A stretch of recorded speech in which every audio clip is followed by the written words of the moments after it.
Hello there, you're watching the press preview. A first look at what's on the front pages as they arrive. In the next half hour, we'll see what's making the headlines with columnist for The Independent, James Rampton, and political journalist Alicia Fitzgerald. Welcome both. Let's see what is on some of those front pages now. Well, The Times leads with the future of our steel industry.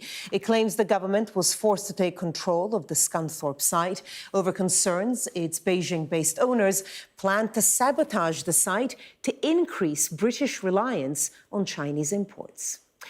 The Eye reports the government now requires a high level of trust to allow Chinese firms to invest in critical UK industries. The Metro says the government is trying to find the emergency coal supplies to keep British Steel's Scunthorpe blast furnaces running. Meanwhile, The Guardian says British Steel managers are trying to get help from more than a dozen businesses to obtain materials to avoid a shutdown. An image of the singer Katy Perry, who's heading to space, dominates the front of the Daily Telegraph. But the paper leads with the Birmingham bin strike, saying Army logistics will help clean up the streets after the government failed to come to an agreement with the union. The Financial Times leads with a warning the US tariff exemption on tech is only brief, with smartphones and other electronics imported to America from China still set to face tariffs. Kemi Badenoch has told the Daily Express the PM's policies are stifling growth as the Tory leader urges people to buy British. The Sun has the latest on the attack of 3 prison officers by the man jailed for plotting the Manchester Arena bombing. And on the Daily Star, the sunny weather appears to be over right before Easter, with a storm set to bring a week of rain. Oh, well. And we are joined tonight by political journalist Alicia Fitzgerald and columnist James Rampton. Thank you so much for being with us tonight. And obviously, it's been a very busy weekend. We had Parliament being recalled extraordinarily on Saturday because of this story, the Scunthorpe Steelworks, and it's still rumbling on. So if we look at the front page of The Eye, the headline here really talks of the breakdown between the government and this particular Chinese firm and others. Chinese firms may be blocked from critical UK sites in future after steel sabotage warnings. Alicia, start us off with this. What were these warnings? Yeah, so I mean, a really interesting development. At the moment, it's been found that the Chinese owner of this steel plant had been effectively selling off their existing coal supplies and basically just stopping actually feeding the furnaces with coal. And the vital thing here is, for those who don't know a lot about coal furnaces, which I will admit I probably didn't until this story, if you actually stop supplying coal, you can't actually reignite the furnace. They require a constant stream of coal. Yeah, because it solidifies, basically. Exactly that. So it seems as if the owner here has been purposely trying to wean the furnaces off the coal and make them basically totally impossible to use. So a massive intervention here from the government trying to find some coal supplies. And the warning here is basically that, you know, if we can't trust these Chinese firms who often invest in British infrastructure and large British industries, then we need to make sure that this doesn't happen again. I mean, this was bought in March 2020, and the company who bought it, they vowed to invest, I think it was over 1.2 billion over 10 years. So that was part of their pledge and their agreement when they bought this. And you know what, we're 5 years later, and obviously this might have been brewing for quite some time until this point, and look at the situation we're in. Because the key word here is trust. If we look at the Business Secretary, Jonathan Reynolds, actually speaking to Trevor Phillips this morning, said now there has to be a high trust bar for allowing Chinese firms to invest in UK firms like steel. I agree with Alicia. The story's really ramped up today. It was a sort of a domestic story. There was an element of the government trying to stymie reform because Nigel Farage went there this week. But this news today has taken it to an international geopolitical level, which we really didn't see coming. He's saying, you know, that Cameron made a mistake in 2015 when he was too trusting when President Xi came here, and that the Chinese are now wanting to invest in the British nuclear industry as well, which could be, you know, very questionable given these trust issues. And also there's the whole issue of whether China is trying to sneakily force us to buy Chinese steel. They make 54% of the world's virgin steel, and that would give them huge leverage over us. We would be the only G7 country not to produce our own steel, and that would be humiliating on the international stage, but also give China a massive advantage over us. So this is an enormous geopolitical game now that's taken on a whole new dimension. And it calls into question Chinese investment in all sorts of aspects of British industries. And Sir Ian Duncan Smith, who's been warning about it for years, is again mentioned here.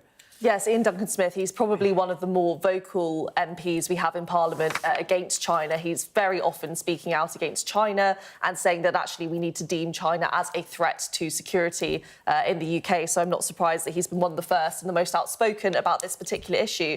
But I think it's absolutely right. I mean, of course, this is going to raise a lot of eyebrows about trust and about whether or not we can actually allow big kind of financial offers from China to be an appeal to us when this could potentially be the outcome. And as James was saying, I mean, in a situation where we have a government who wants to increase construction, railways, all of these big infrastructure spending as well. And defence spending, all of these, I mean, the production of steel is absolutely vital to meet those targets. So to be in this situation where the UK could be pretty standalone and not be able to produce its own steel would be quite catastrophic.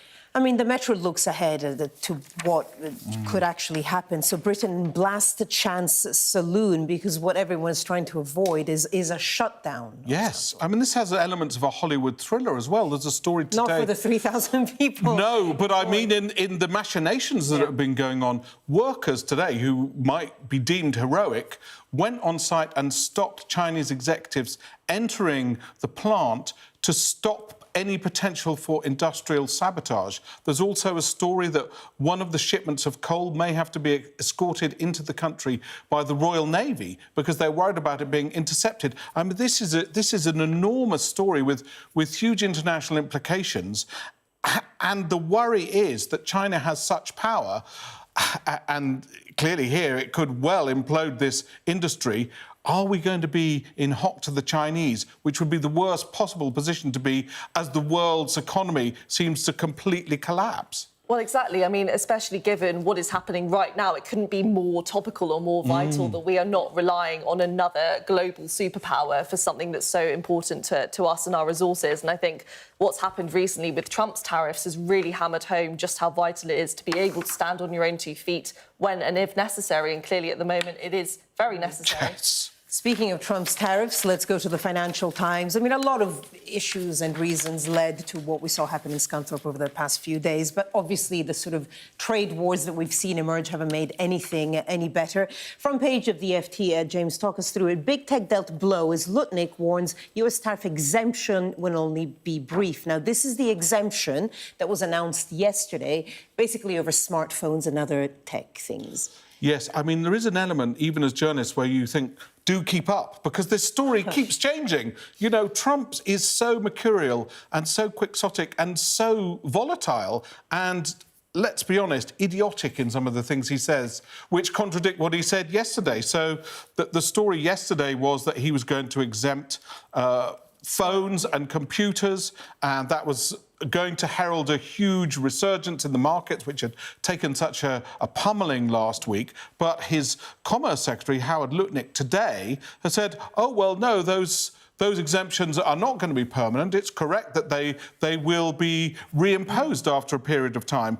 And, you know, the markets, I'm sure, will again take a terrible battering because of that, because this uncertainty is what the market hates most, is uncertainty. And with Trump, that's priced in. You cannot have any sense of reliability with him because he changes his mind every 10 seconds. And you know, here in the FT, like you say, the US Commerce Secretary is quoted, but then Trump himself published something on his Truth Social social media, and he said nobody's getting off the hook. There was no tariff exception announced on Friday. You know, the whole electronic supply chain will be, you know, looked at in more detail. So like you say, James, you know, no one knows which way these things are going and whether he can. I wonder if survive. Trump even knows. So that's the thing. Well, I think this is the question. And the trouble is with this war between the US and China is that China have so much bargaining power here that it is really actually quite dangerous for the US to push this in the way that they're doing. We've heard so many spokespeople from China come forward and say, we actually don't care. We don't need the US. We existed before the US. We make all of our products. And, you know, lots of them are saying, look around your house, name one thing that was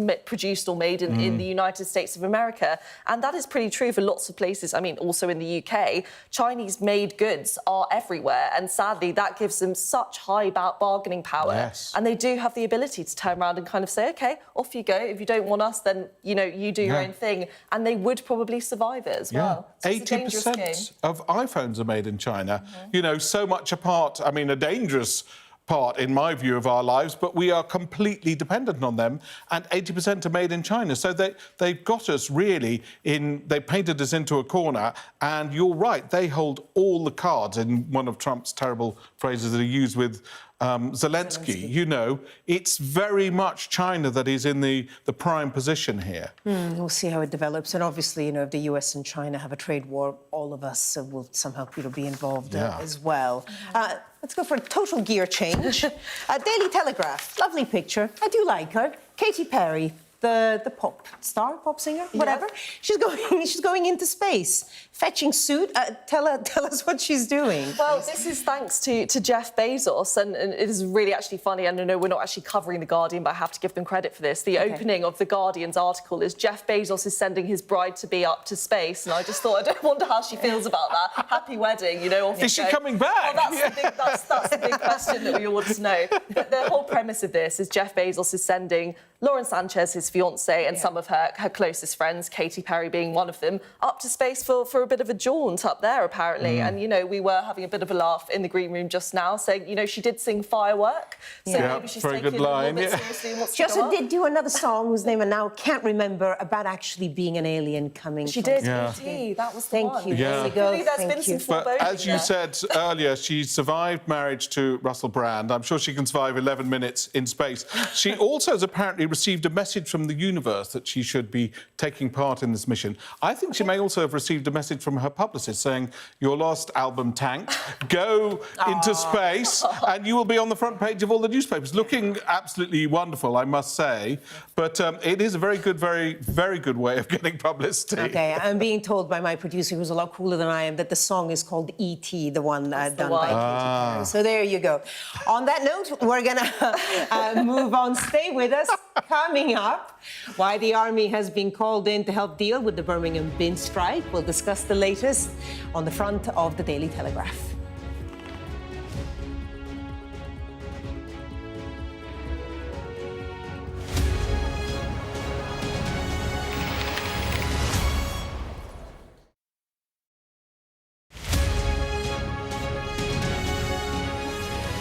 I'm Stephen Murphy, and I'm Sky's Ireland correspondent based here in Dublin.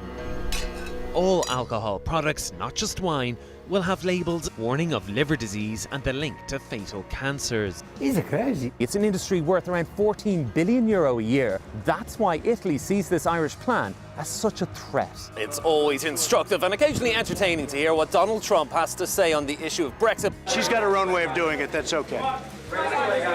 The job takes me to every corner of this island.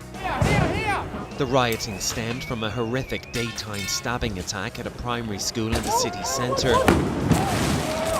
The scale of the rioting and the destruction it caused is pretty much unprecedented here in Dublin.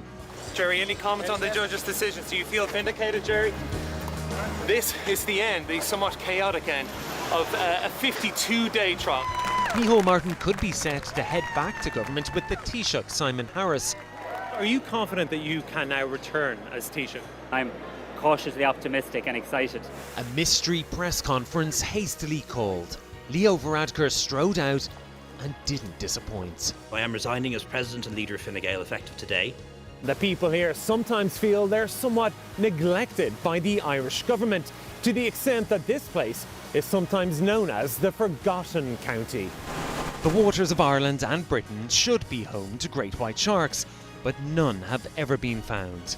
If there are great white sharks in this area, there's no reason they wouldn't come here to feed. It's basically a buffet on a beach. This could be not only a record-breaking storm, but potentially the most dangerous storm ever to hit Ireland.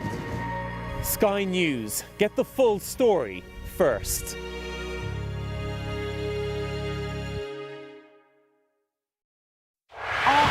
Gives you the very best of Sky News wherever you are. Breaking news, videos, analysis up at 6%. Podcasts, watching us live. Joins us live all in one place and all at just the touch of a screen. The Sky News app. Get the full story first.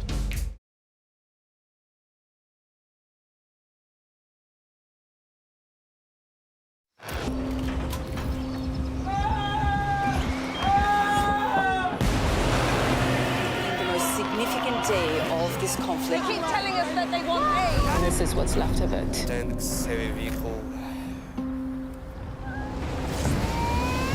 Why only in America? People want their country to work. Just want a job in a normal life. Why are these homes empty? I want you to be honest with people. That has happened within minutes. Sky News, the full story first. Play Sky News. From the Sky News Centre at 7. Now that you're up to date, we can go into a bit more detail. Things can change incredibly quickly. Taken by surprise. Have you ever known a moment like this in British politics before? Yes. Cheers. We'll start with breaking news. Let's get the latest on the ground. So, by the end, we'll hopefully all understand what's going on in the world just that little better.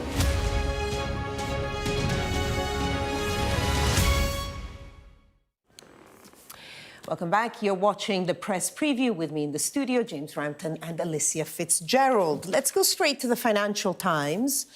And a story there about Ukraine and a Russian strike, and actually the most deadly Russian strike on Ukraine this year. And it comes, James, if you can start us off with this, it comes, what, less than 48 hours after we had those images of Steve Witkoff, who's the envoy, the US envoy to many things, but also to Russia and Ukraine, shaking hands with Vladimir Putin, who doesn't seem to have made much of a difference. No, and it was a shocking attack. It was Palm Sunday. Families out and about enjoying the sunshine. 34 people killed, including 2 children.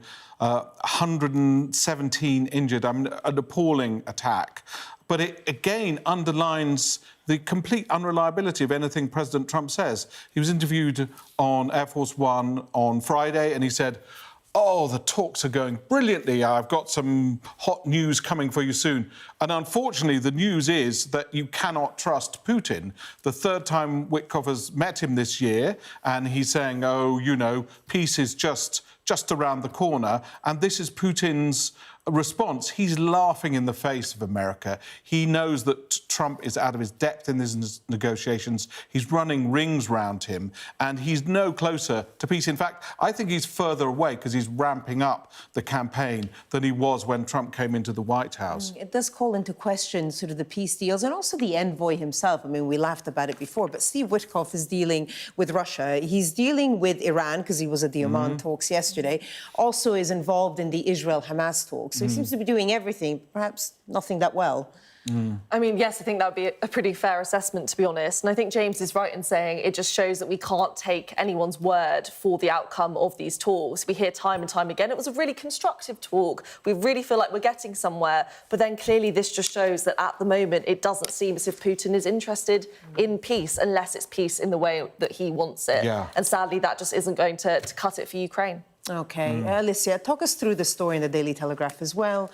Closer to home, army sent in to clean up rubbish on the streets. Of course, the streets of Birmingham, where the situation just seems to keep on getting worse. Yeah, I mean, this is an awful story. This has been going on since January this year, so quite a few months now. And it's basically a row between bin workers who work for Birmingham Council and the union who support them and the council itself. They decided to axe one of the rolls that would have seen about 170 job losses masses, which in the scope of the amount of people that work in the refuse collection industry there is actually quite a lot. And as a result, they have been striking. Obviously, then rubbish has been piling up all over the streets. I mean, I'm sure lots of the viewers will have seen the images of just how much rubbish there is. There we go there. And just for context, there's about 21,000 tonnes of rubbish across the street. One lorry, I think, takes about 12 tonnes. So just the idea of how long that would take to actually clear up is huge. And as a result, desperate times, desperate measures. The army have now been sent in. It's been deemed political and national emergency, both for health and safety concerns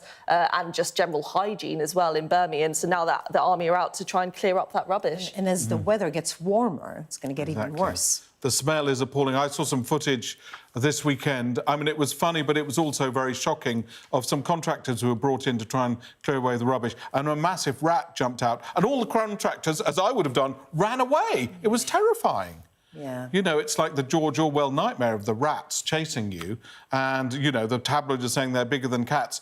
They don't need to be bigger than cats. The fact that they're there in such massive numbers in this massive, massive mountain of rubbish, I don't think it reflects well on Angela Rayner. You know, she tried to strike a deal the other day and failed. I know it's an intractable problem, but this is a really desperate situation for the citizens of Birmingham, and the government should be doing more to resolve it. So do you think that it needs more money for local government? Yes, how do you solve it? Definitely, because this is a problem that's really impacting people's lives. Goodness knows, God forbid that there would be a public health outbreak, you know, that some disease should emerge from these piles of rotting rubbish. That would be catastrophic for the government. I suppose just devil's advocate is, especially when now there's, you know, talk of an obvious nationalisation of British Steel. I mean, realistically, is the money going to come from anywhere? Well, this is just the issue generally, I feel, in the country in so many different areas. It's, you know, we have to have some priorities. We're running on a shoestring. Where are those priorities and where are we going to put them? I do think, though, that this weekend, obviously, with Parliament being recalled, it does show that if there is political will to do something quickly in politics, it definitely can be done. So I think lots of people in Birmingham will probably be looking at that and thinking, you know, this has been rumbling on for ages. It impacts so many people in their day-to-day lives. Can we please have some politicians come and really just sort this out? Yeah, really is shocking.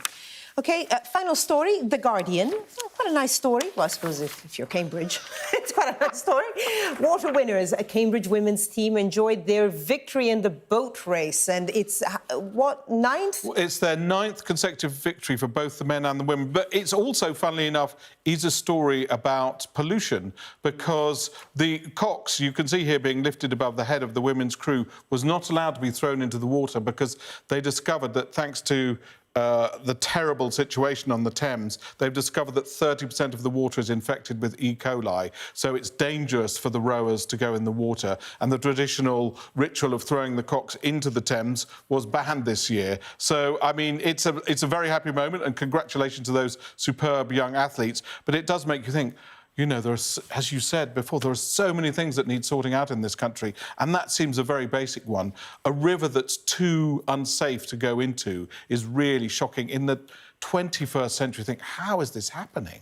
James, you've somehow made the cheeriest photograph the most depressing situation ever. Yeah, my wife would say that's what I do all the time, yeah. But no, you are right. I mean, obviously, it's a really great win for Cambridge. Not a surprise one, I suppose, 9th year in a row. I mean, if I were Oxford, I'd probably maybe want to give up at this point and think, is there any hope? And I'd also love to know why that is. What is giving Cambridge this massive edge? I'm not exactly sure. But, of course, as you say, James, clearly there is a more serious issue there as well, and one that we talk about so often in the news, and that is water pollution. And again, back to government and political will to sort things out, I think. Money. Alicia, James, thank you so much. I'll see you again in the next hour. Thank you. And now let's take a quick look at the weather. A bright start and always a warm welcome. The weather, sponsored by Qatar Airways. Well, much of the country will see showers or longer spells of rain this week. Southeastern areas will lose the last of the warm air too, with temperatures for all returning close to averages for the time of year. Overnight, showers continue in the north and west, while a more organized area of showery rain spreads from the southwest. This will stall over western parts of the UK mainland by dawn. Clearer skies over central, southern and eastern England will allow temperatures to fall low enough for a rural frost. Now, this will create a three-way split for Monday. Sunshine and showers for Scotland and Ireland, damp, dismal conditions for Northern England, Wales and the southwest, while East Anglia and the southeast will see the best of the day's sunshine, along with the highest temperatures. For most, though, the daytime high will be in the low to mid-teens Celsius. A bright start and always a warm welcome. Qatar Airways sponsors the weather.